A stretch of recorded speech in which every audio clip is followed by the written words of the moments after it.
ఘోషపడుతున్నారు. మా రైతులు కళ్ళెంబడి నీళ్లు పెట్టుకుంటున్నారు. కాంగ్రెస్ ప్రభుత్వం వచ్చినాక తెలంగాణకు దరిద్రం పట్టుకుందా, లేకపోతే రేవంత్ రెడ్డి గారి పాదం ఐరన్ లెగ్ అని చెప్పి నేను ఇప్పుడు కాదు 6 నెలల క్రితమే చెప్పిన. ఎందుకంటే మనశ్శాంతి లేకుండా చేసిండు, ఇళ్లల్లో పండుకొనియకుండా చేసిండు, సామాన్యుల జీవితాలను ఇళ్లలో బుల్డోజర్ పెట్టి స్లమ్ ఏరియాస్ని కూడా వదలకుండా చేసినటువంటి వ్యక్తి ధీరుడు, శూరుడు, వీరుడు మా రేవంత్ రెడ్డి గారు. సో ఎక్కడ వర్షాలు అనేవి చక్కగా పడలే, అయితే అతివృష్టిగా పడ్డాయి, లేకపోతే అనావృష్టిగా పడ్డాయి. వరదలు వచ్చి ఖమ్మం మొత్తం మునిగిపోయాయి. వాళ్ళకి మనం మంచి చేసిండ్రా అంటే ఇంతమంది మంత్రులు ఉన్నారు, బట్టి గారి కొడుకు బర్త్డే సెలబ్రేషన్ చేసేయడానికి తీరికున్నది, కానీ వాళ్ళని పోయి వాళ్ళ సాధక బాధకాలు తెలుసుకునేటువంటి తీరిక వీళ్ళకి లేకపాయే. సో ఇట్లా ఇష్టం వచ్చినట్టు ఎక్కడ ఏది పట్టుకుంటే అది బొగ్గే. డబ్బులు లేవని దరిద్రపాలు చేసిండు, రెవెన్యూని రియల్ ఎస్టేట్ని ఆగం చేసిండు. ఇక ఇంతకన్నా ఏం చెప్పాలి? ఇట్లాంటి తెలంగాణలో నా రైతులు కన్నీళ్ళు పెట్టరా? నా రైతులు ఏడవరా? బరాబర్ ఏడుస్తారు. వాళ్ళకు వచ్చేవి కన్నీళ్ళే. పొలాలు ఎండిపోతా ఉంటే నీళ్లు రావాల్సినటువంటి పొలాలలో రైతుల కళ్ళతోటి ఆ భూముల్ని తడుపుతా ఉన్నారు, కన్నీళ్లతోటి ఆ భూమాతను వీళ్ళు ప్రసన్నం చేసుకుంటున్నారు.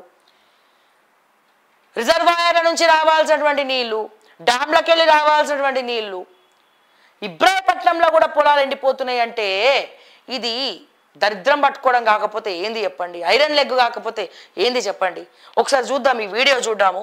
రంగారెడ్డి జిల్లా ఇబ్రాహీపట్నం నియోజకవర్గంలో సాగునీరు లేక ఎండిపోయిన వరి పంటలు, రుణమాఫీ కాలేదు, సాగునీరు లేక పంటలు ఎండిపోయాయి, మమ్మల్ని ఎవరు కూడా పట్టించుకోవడం లేదు, మాకు ఆత్మహత్యే దిక్కు అంటున్నటువంటి రైతుల గోస.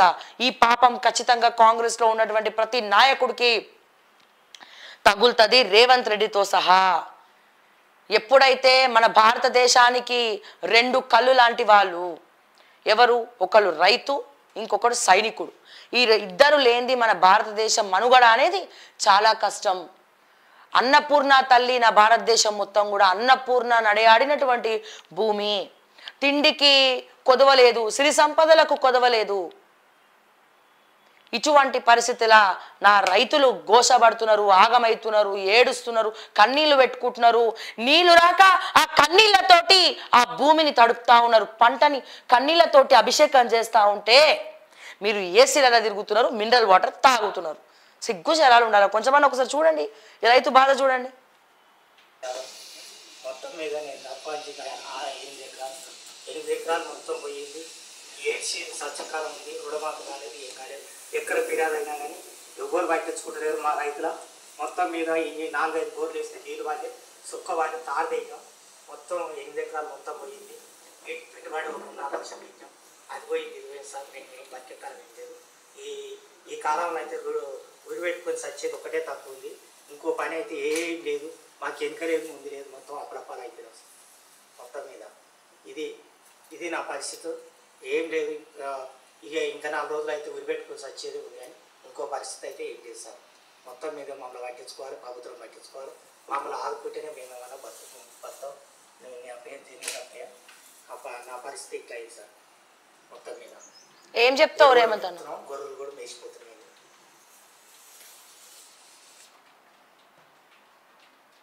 ఘోరంగా మొత్తం నష్టపోయాం సార్.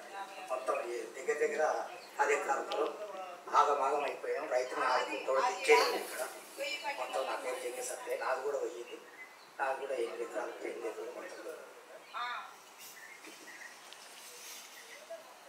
ప్రభుత్వాన్ని కోరుతున్నాం. మాకు నష్టపరిహారం ఇవ్వాలని మేము కోరుతున్నాం. అలా దయ, ప్రభుత్వం దయ.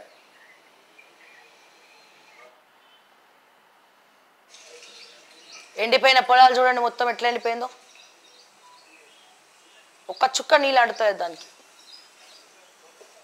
ఇప్పుడే ఇట్లుంటే ముందు మొత్తం ఎండాకాలం స్టార్ట్ అయిపోయింది, ఎట్లుంటుంది?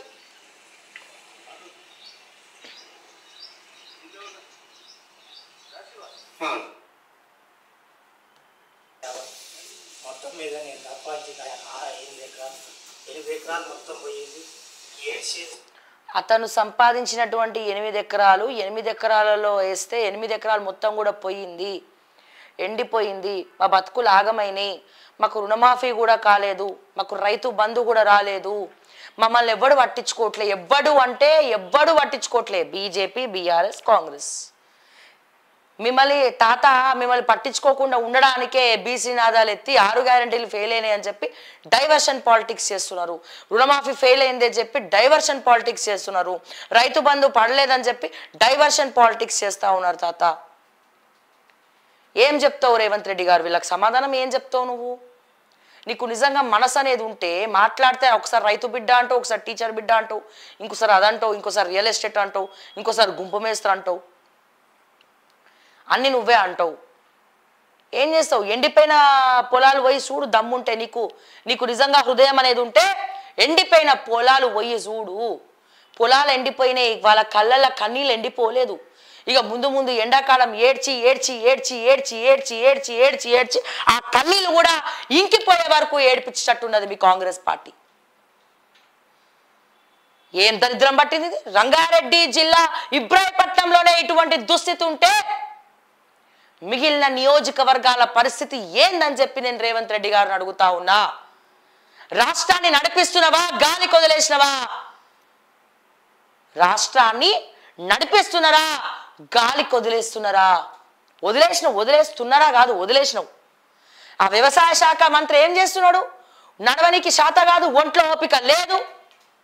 పైసలు ఉంటే చాలు మంత్రి పదవులు ఇస్తారు.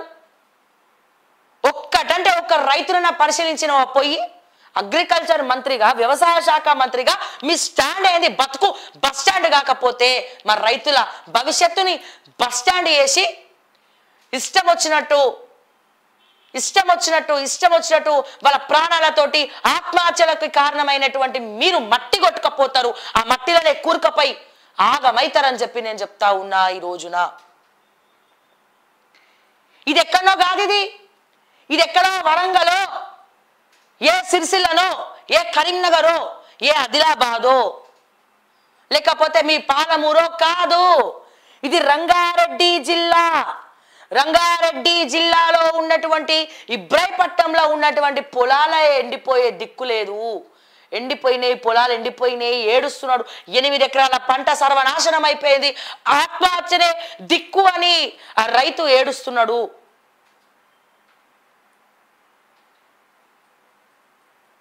ఆత్మహత్య చేసుకొని చచ్చిపోతా అంటున్నాడు. ఆత్మహత్య చేసుకొని చచ్చిపోయిన తర్వాత ఇచ్చే రైతు భరోసా కూడా ఆ కుటుంబానికి వస్తుందో రాదో మీ కాంగ్రెస్ ప్రభుత్వంలో అర్థం కానటువంటి పరిస్థితిలా మేమున్నాము. గత ప్రభుత్వంలో చచ్చిపోయిన రైతులకు రైతు భరోసానన్న ఆ కుటుంబానికి ఏదో ఒక మూల సహాయపడుతుండే. ఇప్పుడు అదన్న వస్తుందో రాదో మాకు అర్థం కానటువంటి పరిస్థితి. ఆ రైతు భరోసా కూడా వస్తుందో రాదో అని అర్థం కానటువంటి పరిస్థితి. ఈ మార్పు కోసమా మేము కొట్లాడినాము, ఈ మార్పు కోసమా మేము తన్నులాడినాము, ఈ మార్పు కోసమా ప్రశ్నించే గొంతుకలన్నీ మేము తిరుగుతున్నాము. ఈ పాపం ఎవరిది?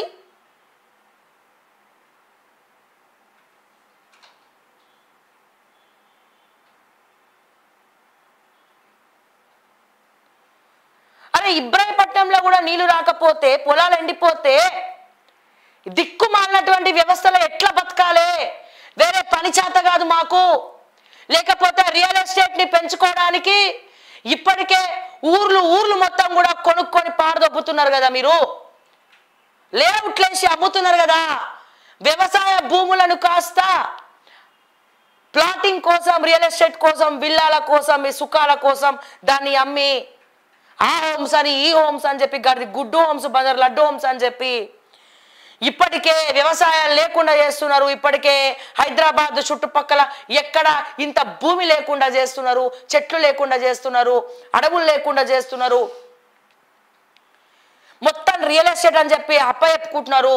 రైతులను మానసికంగా చిత్రహింసలు పెట్టి 8 ఎకరాలు ఎట్లాగో ఎండిపోయినాయి కదా దొరా, ఆ 8 ఎకరాలు మాకు రాసిచ్చాయని చెప్పి ఏ మైహోమోడో, ఏ వాసవోడో, ఏ వర్టెక్సోడో పోయి సగం రేటు కొనుక్కొని ఆ నవీన్ మిట్టల్ లాంటి వాడితోటి తమ్ములు పెట్టించేసి కుట్ర చేస్తున్నారా, కుతంత్రాలు చేస్తున్నారా?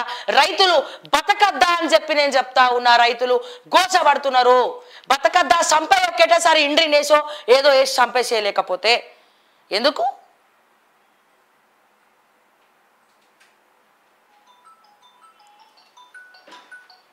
ఎందుకు ఈ పరిస్థితి? ఎందుకు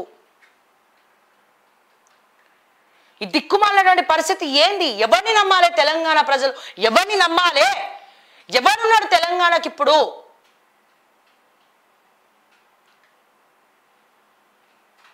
అరే మెక్కుతే మెక్కిండ్రా బై, కొంచెం పని చేయండి ప్రజల కోసం. తినండి, ఎంత కావాలో అంత తినండి, దోచక తినండి. నా తెలంగాణలో దోచక తినడానికి మస్తున్నది. దోచక తినండి, పుట్టగొడుగులాగా రండి, దోచక తినండి. కానీ ఇంత ముద్ద పడేయండి ఆ రైతులకు, ప్రజలకు. మీరు తిన్నాక మిగిలిన ముద్దలైనా పడేయరా బై? మానవత్వం లేదా కొంచెమన్నా? ఆ 5,000 నోట్లకు పోయేటప్పుడు రైతులు గుర్తు రావట్లే, తెలంగాణ గుర్తు రావట్లే. ఇప్పుడు ఈ పొజిషన్లలో మేము వచ్చినామంటే దానికి నా తెలంగాణ ప్రజలే అని చెప్పి కొంచెం కూడా అనిపిస్తలేదా? ప్రజలు లేకపోతే మేము ఏడికెళ్ళి వచ్చినామని అనిపిస్తలేవా? మా ఆస్తులు స్థిరాస్తులు మేము పెంచుకున్నామంటే మా ప్రజలు ఓట్లేసి గెలిపించడం బట్లే అని చెప్పి కొంచెమన్నా అనిపిస్తలేదా?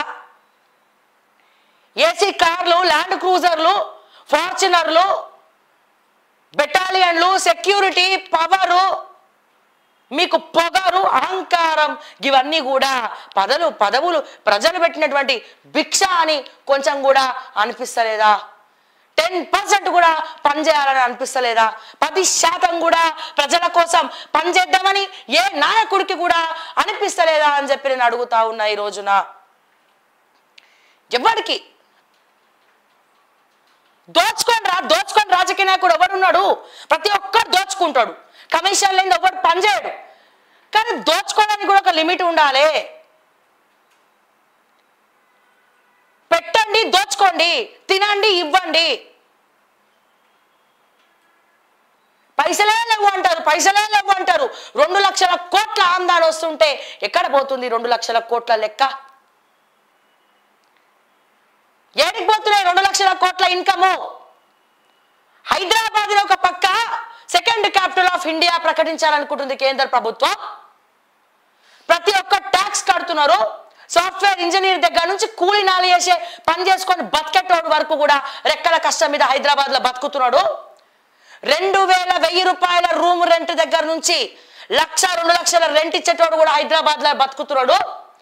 ఇంతమంది ట్యాక్సులు కడుతుంటే, డీజిల్ కొట్టించుకుంటే, పెట్రోల్ కొట్టించుకుంటుంటే, తాగి తందనాడి వాళ్ళ లివర్లు కిడ్నీలు ఖరాబ్ చేసుకొని మీకు ట్యాక్సులు కట్టి ఇస్తా ఉంటే పైసలు లేవా? లేకపోతే మీకు లెక్కలు వస్తలేవా?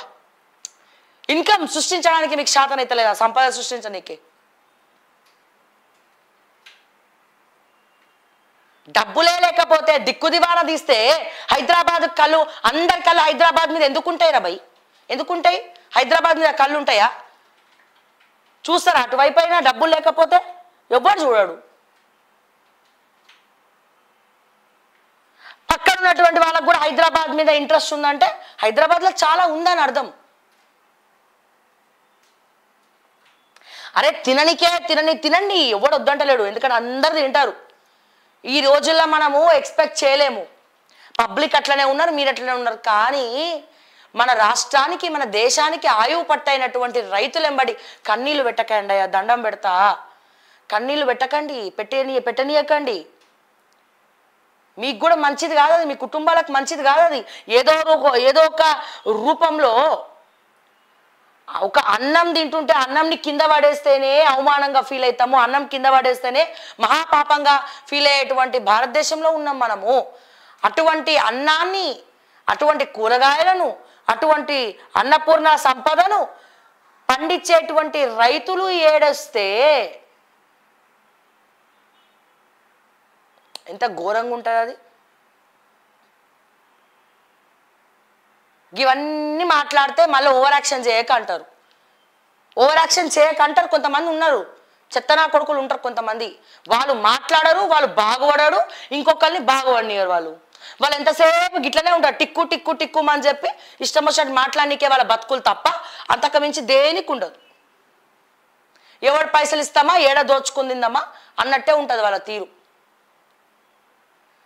దయచేసి నేను రేవంత్ రెడ్డి గారికి చేతులెత్తి మొక్కుతున్నా, ఇటువంటి వీడియోలు మాకు చూపించాలంటే కూడా భయం అవుతుంది, గుండె తరుక్కపోతుంది, కళ్ళెంబడి నీళ్ళు వస్తున్నాయి. ఏం కర్మ పట్టింది వీళ్ళకి, ఏ దుస్థితి పట్టింది? కొంగు బంగారం ఇబ్రాహీపట్నం రంగారెడ్డి జిల్లాల పొలాలు ఎప్పుడైనా చూసినామా మనం? కనివిని ఎరిగినమా ఈడ ఎండిపోవడం అనేది? శాంతి పూజలన్నా చేపి, హోమాలన్నా చేపి, అంటే ఎండాకాలం మొదలవక ముందే స్టార్టింగ్లోనే గిట్లా కొడుతుంటే మనకి ఇక పూర్తిగా సమ్మర్ అయ్యేసరికి పరిస్థితి ఏందని చెప్పి నేను అడుగుతా ఉన్నా. మా కేసీఆర్ గారు కూడా సమాధానం చెప్పాలి. మీ మీ మీ మీ ఫామ్ హౌస్ చుట్టూ కాళేశ్వరం నీళ్ళు వస్తూ ఉన్నాయి, మీ పంట పొలాలు పచ్చంగా ఉన్నాయి, మరి మీరు వ్యవసాయం ఎట్లా చేసుకుంటున్నారు ఫామ్ హౌస్లో? ఈ రైతులకు కూడా ట్రైనింగ్ ఇవ్వండి. మరి నీళ్ళు ఎందుకు వస్తలేవు, ఏడుకెళ్ళి వస్తలేవు? సమాధానం చెప్పాలి కేసీఆర్ గారు. రేవంత్ ఎట్లా కూడా చెప్తలేడు కాబట్టి ఇక ప్రతిపక్ష నాయకుడు ఎవడున్నాడు? కేసీఆరే ఉన్నాడు. కేసీఆర్ని అడగద్దంటే ఎవరిని అడుగుతాం? కేసీఆర్ ఇంటి పక్కన ఉన్నోడిని అడుగుతాం, లేకపోతే పక్క రాష్ట్రంలో ఉన్నాడు చంద్రబాబు నాయుడు అడుగుదామా? అడగం కదా. జగన్మోహన్ రెడ్డిని అడుగుదామా? ఎంతసేపు కేసీఆర్ని అడుగుతాం, మీకు వేరే పని పట్టలేదంటే రేవంత్ని అడుగుతున్నాం. ప్రతిపక్ష నాయకుడుగా కేసీఆర్ చెప్పాలి, మీ వ్యవసాయ క్షేత్రంలోకి నీళ్ళన్నీ వస్తున్నాయి, మీరు సల్లంగా ఉన్నారు, మరి తెలంగాణ రైతులు కూడా మరి ఇట్లా ఘోషపడద్దు కదా, మరి ఐడియా ఇవ్వండి. మరి ఏం చేయాలో? రేవంత్ రెడ్డికి ఫోన్ కొడతారా, లేకపోతే కలుస్తారా? రేవంత్ను కలిసే ఉద్దేశం ఉందా? ప్రతిపక్ష నాయకుడుగా ఐడియాలు ఇస్తారా? మీ ఐడియాలజీ షేర్ చేసుకుంటారా? నీళ్ళు ఎందుకు ఎండిపోయినాయో ప్రెస్ మీట్ పెట్టి సమాధానం చెప్తారా? చెప్పండి.